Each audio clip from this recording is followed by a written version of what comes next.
Assalamualaikum warahmatullahi wabarakatuh. Jumpa lagi di channel Sunyi Sepi.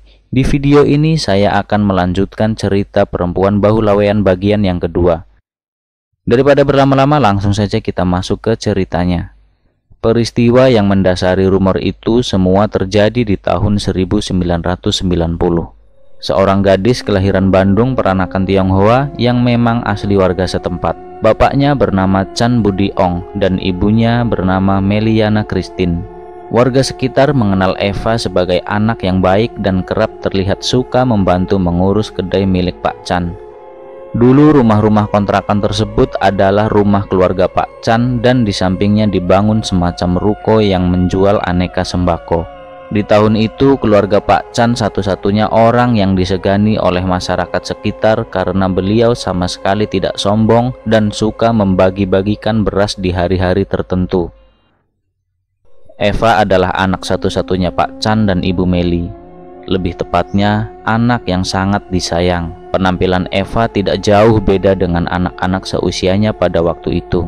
Mungkin agak sedikit menonjol karena Eva memiliki paras yang menawan. Ada satu ciri yang khas dari wajah Eva, yaitu dagunya yang sigar jambe, seakan menambah kesan manis dan rupawan. Kembali ke cerita, Eva yang niatnya ingin kuliah di Jakarta ternyata ditentang oleh Pak Chan karena Eva hendak dinikahi oleh seorang pria bernama Bertus dan usianya saat itu 34 tahun. Katanya keluarga Pak Chan dan keluarganya Petrus sudah membuat semacam perjodohan untuk anak-anak mereka ketika usia keduanya sudah siap dinikahkan. Akhirnya hari yang ditunggu-tunggu pun tiba. Hari itu Petrus datang ke rumah Pak Chan bersama dengan beberapa anggota keluarganya, sekaligus untuk menentukan tanggal pernikahan mereka berdua. Akan tetapi hal itu mendapat penolakan dari Eva, karena Eva sudah menaruh hati kepada pria lain dan itu membuat Pak Chan marah. Karena hal itu membuat Eva harus menikahi Petrus di bawah tekanan Pak Chan. Singkat cerita, hari pernikahan mereka pun digelar dan cukup meriah. Sampai warga kebagian makanan enak dan gratis. Sesudah menggelar acara pernikahan, keluarga Petrus memboyong Eva untuk tinggal bersama mereka. Akan tetapi 2 hari kemudian Eva terlihat kembali pulang ke rumahnya sambil berjalan kaki dengan raut wajah yang murung. Ada beberapa orang yang tidak sengaja berpapasan dengan Eva dan sempat bertanya. Akan tetapi Eva seperti memberikan senyuman seolah dia baik-baik saja dan terus sambil berjalan. Berdasarkan informasi dari salah satu pegawai di toko Pak Chan bilang, kalau kepulangan Eva itu menjadi pertanda bahwa hubungan keluarga Pak Chan dengan keluarganya Petrus sedang tidak membaik. Katanya Petrus meninggal dunia begitu setelah berhubungan badan dengan Eva. Hal itu memicu kemarahan keluarga Petrus, karena Petrus sama sekali tidak memiliki riwayat sakit apa-apa dan bahkan dia saat itu dalam kondisi sehat. Bagaimana bisa tiba-tiba meninggal setelah berhubungan badan dengan Eva? Itulah alasannya kenapa Eva pulang kembali ke rumahnya. Karena dia diusir oleh keluarga Petrus dan bahkan memutuskan hubungan kekeluargaan secara sepihak. Akan tetapi keluarga Petrus sudah menuliskan surat yang dibawa bersama kepulangan Eva ke rumahnya. Pak Chan yang tidak terima menjadikan Eva sebagai pelampiasan. Bahkan Pak Chan terlihat sering memaki-maki Eva sampai mengutarakan kalimat-kalimat tidak pantas kepada anak kandungnya sendiri. Ironisnya, Eva sama sekali tidak diberi akses untuk menghadiri proses kremasi sampai pemakaman Petrus. Semenjak kematian Petrus membuat Eva semakin sering berdiam diri dan kadang suka bengong. Saat itu warga tidak menaruh curiga apa-apa kepada Eva dan keluarganya. Sampai pada pertengahan tahun 1992, ada seorang pria yang datang ke rumah Eva dan pria itu bernama Geo. Ternyata Geo adalah teman SMA Eva dan mereka berteman sangat baik. Usut demi usut, kedatangan Geo bukan semata-mata untuk mengunjungi Eva, melainkan juga berniat ingin melamarnya. Hampir 2 tahun Eva menyendiri pasca kematian Petrus. Terus mendengar pernyataan cinta Geo sempat membuat Eva kaget. Apalagi mereka berteman baik dari lama dan tidak menyangka kalau selama itu Geo memendam rasa kepadanya. Eva marah dan hampir menampar Geo, tapi keduluan dengan kedatangan Pak Chan yang mendengar niat baik Geo. Di situ Pak Chan langsung menyuruh Geo untuk segera melamar putrinya karena Pak Chan takut putri satu-satunya menjadi bahan gosip warga sekitar perihal statusnya sebagai janda. Geo yang merasa mendapat sambutan baik langsung pamit pulang dan berjanji akan segera kembali bersama kedua orang tuanya. Benar saja, kalau Geo tidak main-main. Keesokan harinya Geo kembali datang bersama kedua orang tuanya sambil membawa satu set perhiasan sebagai bentuk syarat melamar Eva. Jelas hal itu disambut baik oleh Pak Chan. Namun keputusan Pak Chan ditentang oleh Ibu Meli. Mungkin Ibu Meli mencoba memahami situasi perasaan Eva. Sayangnya Bu Meli tidak memiliki power besar untuk menentang Pak Chan. Mau tidak mau, Eva harus segera menyiapkan diri untuk dipersunting Geo karena tanggal pernikahan mereka sudah ditentukan.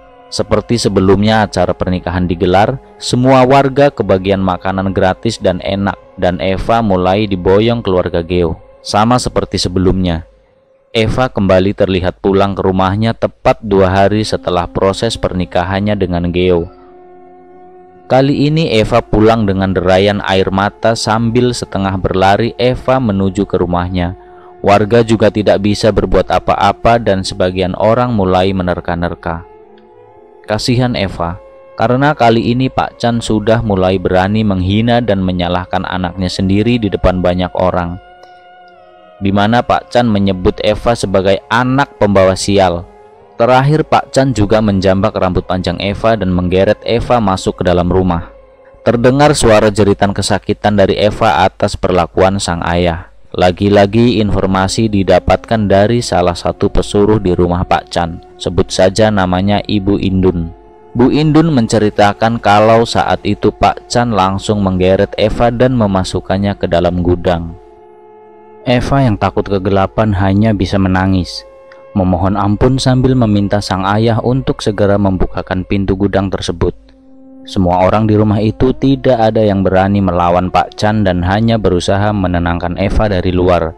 Tiba-tiba 3 bulan setelahnya Pak Chan menggelar pernikahan dan ternyata itu adalah pernikahan Eva dengan seorang laki-laki yang sudah berusia 36 tahun.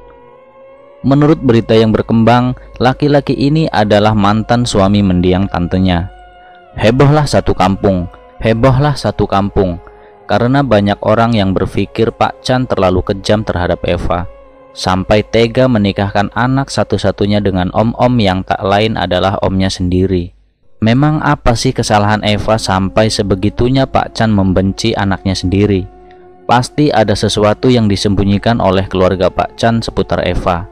Perlahan-lahan warga sekitar mulai mencium aroma-aroma tidak beres tentang keluarga Pak Chan. Sampai-sampai tidak ada satupun warga yang menghadiri acara pernikahan Eva yang ketiga kalinya. Selain warga kasihan melihat Eva, dan warga juga penasaran dengan rahasia besar keluarga ini. Bedanya kali ini setelah menikah Eva dan omnya, suaminya tetap tinggal di rumah Pak Chan. Pernikahan Eva saat itu bisa dibilang lebih lama dari sebelum-sebelumnya, karena Eva dan suami ketiganya berhasil mempertahankan rumah tangganya sampai 7 bulan lamanya. Kalau bahasa sarkasnya, suami Eva yang ketiga masih hidup setelah 7 bulan menikah dengannya. Menepis rumor tentang Petrus dan Geo yang meninggal tepat 1 hari setelah mereka menikah dengan Eva, seperti bak disambar petir, tiba-tiba di rumah Pak Chan terdapat berita duka, dan berita duka itu datang dari suami ketiganya Eva. Semakin tidak karuan omongan warga pada saat itu. Masih banyak juga warga yang bersimpati atas kemalangan yang lagi-lagi dialami Eva, yaitu ditinggal pergi sosok suami yang dia sayang. Hari itu terlihat sangat jelas raut wajah kecewa dalam diri Eva. Dia terlihat merenung dan diam tanpa kata-kata. Setiap kali Eva berpapasan dengan Pak Chan, dia selalu berkata, "Pasung, Pak. Pasung aku lagi jika menurut Papa aku yang salah," sambil menyerahkan kedua tangannya di hadapan Pak Chan. Tapi Pak Chan hanya diam dan berlalu dari pandangan Eva. Seketika yang bisa Eva lakukan hanyalah menangis. Cukup berselang lama setelah kematian suami ketiganya, Eva nampaknya memilih untuk menjanda dan tidak ingin menikah dengan siapapun.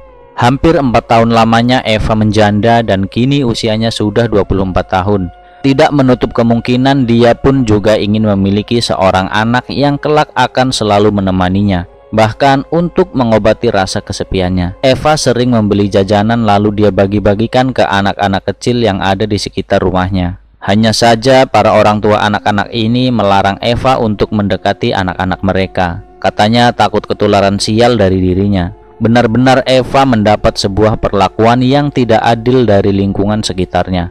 Semua takdir yang terjadi dalam hidupnya juga bukan atas dasar kemauannya. Kalaupun dia diberi kesempatan untuk meminta kepada Tuhan, dia ingin sekali menikah satu untuk selamanya dan memiliki seorang anak. Dia merasa perannya sebagai seorang istri sudah gagal.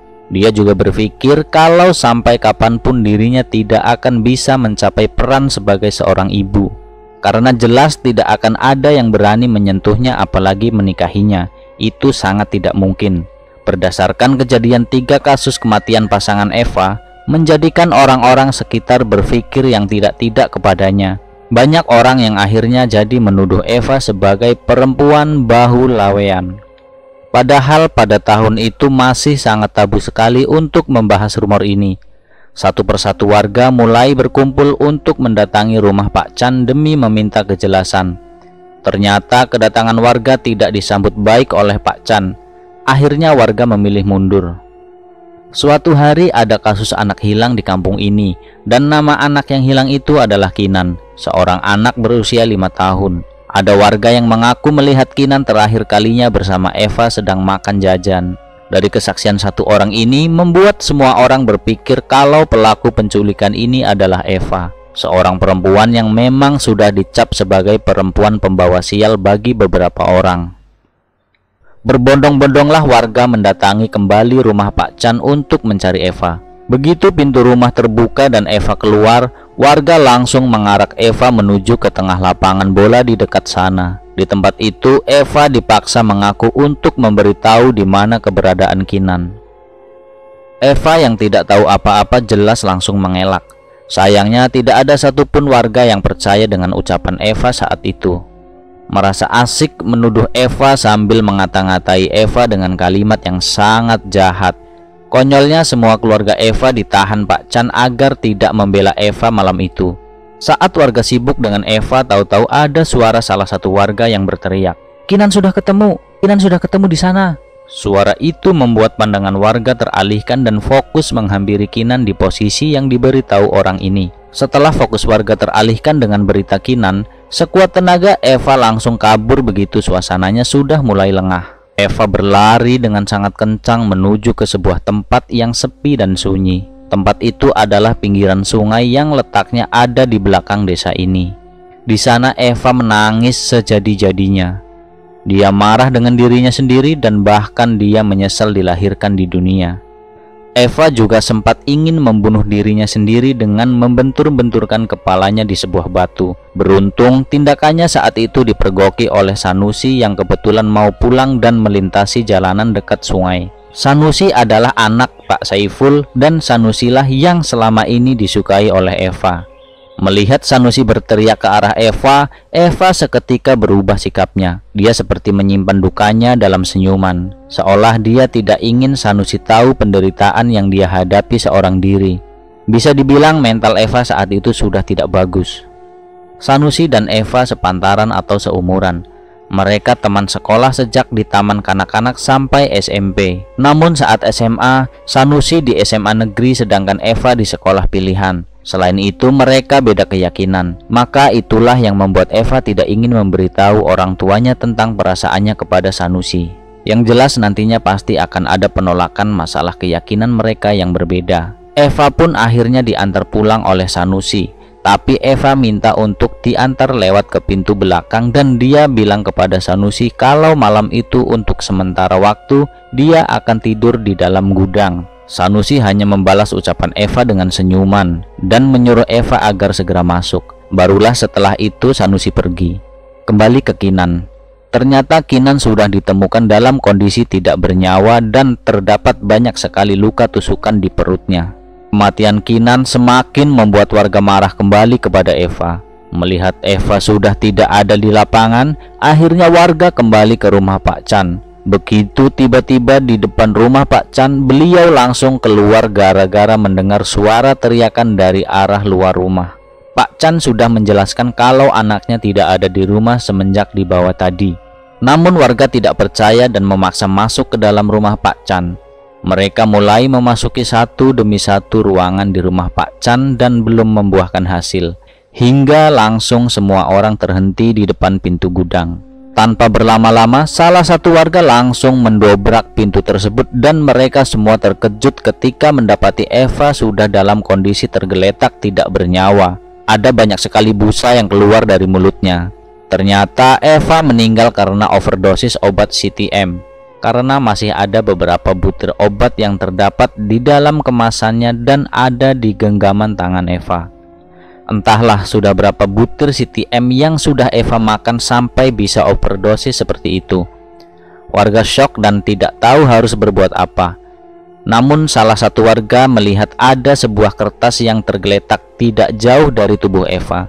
Saat dibuka, kertas itu bertuliskan, "Aku tidak sendiri, anak-anak kalian yang akan menemaniku." Warga tidak peduli dengan isi tulisan itu. Namun warga langsung membawa Eva ke rumah sakit dengan harapan masih bisa diselamatkan. Namun sungguh sangat disayangkan, dokter pun sudah tidak bisa menyelamatkan nyawa Eva. Dan di malam itu juga Eva dinyatakan meninggal dunia. Sanusi yang mendengar berita itu kaget karena beberapa waktu sebelumnya dia masih sempat bertegur kata dengan Eva. Bisa jadi Eva panik dengan warga yang marah-marah di rumahnya. Secara tidak sengaja dia menemukan CTM di dekat sana dan tidak berpikir panjang langsung meminumnya. Seperti yang sudah dijelaskan di awal, kalau saat itu kondisi mental Eva sedang tidak stabil. Kemungkinan hal itu memicu Eva untuk melakukan bunuh diri. Jasad Eva langsung dibawa pulang dan diurus segala sesuatunya sebelum akhirnya dikremasi. Kalian masih ingat dengan baju yang dipakai hantu saat Mbak Ingrid melihat di ruang tamu? Baju itu ciri-cirinya persis dengan yang dijelaskan Pak Saiful saat menyampaikan cerita ini. Dalam artian, hantu yang dilihat Mbak Ingrid waktu itu adalah Eva yang ingin mengambil Bimo untuk diakui sebagai anaknya. Sama dengan apa yang dituliskan Eva di akhir hayatnya, dia akan mengambil anak siapapun yang tinggal di rumahnya, dan orang yang tinggal di situ berarti secara tidak langsung sudah membuat kesepakatan untuk menyerahkan anak mereka kepada Eva. Menurut penuturan Pak Saiful, sepertinya Pak Chan sengaja mengikat arwah Eva di dalam situ. Karena dulu Pak Chan dan Bu Meli sering terlihat ketakutan sendiri sampai keluar rumah sebelum akhirnya pamit pindah ke Jakarta. Lalu rumah itu sempat kosong untuk beberapa waktu. Suatu waktu Pak Chan sempat kembali datang ke rumah lamanya sambil membawa beberapa orang kenalannya, dan ternyata mereka berencana akan membongkar rumah lama Pak Chan menjadi kontrakan 2 pintu yang nantinya akan disewakan. Ya bagus sih daripada rumah itu kosong, ucapan Pak Saiful yang ditirukan Mbak Ingrid. Pak Chan juga sepertinya sengaja meninggalkan guci tempat abu jenazah Eva di salah satu rumahnya. Bisa saja Pak Chan terlalu takut untuk menyentuh guci itu mengingat arwah anaknya tidak tenang. Jangankan untuk menyentuh guci, mejanya saja sampai tidak dibawa sama sekali oleh Pak Chan. Berarti benar pemikiran Mbak Ingrid kalau meja itu adalah milik si pemilik rumah ini. Kenapa ada 3 guci? Ternyata 3 guci itu memang sudah disiapkan oleh Pak Chan kalau di antara dirinya, sang istri dan anaknya meninggal, jadi tidak susah payah mencari guci yang terbaik untuk tempat menyimpan abu jenazah. Konon guci itu sengaja dipesan khusus oleh Pak Chan, makanya ukirannya sangat menarik. Terus kalian ingat kamar kedua di rumah Mbak Ingrid? Tidak taunya kamar itu adalah bekas gudang di mana Eva bunuh diri. Makanya setiap Mbak Ingrid atau Mas Tinus mau sholat di situ hawanya sangat aneh. Sampai-sampai kalau sholat subuh, maghrib dan isya mereka memilih sholat di dalam kamar. Terus perihal kematian Kinan, apa ada hubungannya dengan Eva? Entahlah. Sampai detik ini warga sekitar juga masih belum paham sama sekali kejelasannya seperti apa. Yang pasti Kinan meninggal dibunuh dengan cara yang sangat sadis oleh seseorang. Apakah Eva perempuan bahu lawean? Di antara banyaknya ciri-ciri yang saya tuliskan di awal, hanya ada satu ciri yang terdapat dalam tubuh Eva, yaitu adanya tompel yang ukurannya lumayan dan terletak di bahu kiri Eva. itu pernah tidak sengaja dilihat oleh Ibu Indun ketika Eva baru selesai keluar dari kamar mandi. Tapi sepertinya Eva langsung buru-buru menyembunyikan itu dari pandangan Bu Indun. Wallahu a'lam. Semua itu hanyalah kuasa Allah dan kita tidak boleh berburuk sangka. Pasti kalian bertanya, kenapa tidak ambil anak-anak di kampung saja dan kenapa harus menunggu anak orang yang menyewa rumah di situ? Konon kabarnya arwah Eva tidak bisa keluar dari rumah itu dan saat rumah itu sudah jadi, Pak Chan melakukan sebuah ritual untuk mengikat arwah Eva di rumah itu agar tidak mengikuti dirinya dan juga sang istri. Eva yang kesepian dan merasa sangat menderita, akhirnya sangat sensitif ketika melihat anak kecil sehingga dia akan mengambil anak-anak yang orang tuanya menyewa rumah di kontrakan Pak Chan. Orang tua Eva ini kejam sekali. Harusnya abu itu dilarungkan ke laut agar Eva juga bisa menemukan jalannya. Sedangkan abu Eva malah dikunci di rumah kontrakan. Sedangkan makamnya Eva itu sebenarnya kosong dan hanya dibuat sebagai simbolis kalau sosok Eva telah tiada. Dirasa penjelasan Pak Saiful sudah lebih dari cukup, Mbak Ingrid dan Mas Tinus akhirnya mengambil keputusan untuk pindah dari rumah kontrakan itu. Bagaimanapun mereka juga harus memikirkan kesehatan dan keselamatan Bimo.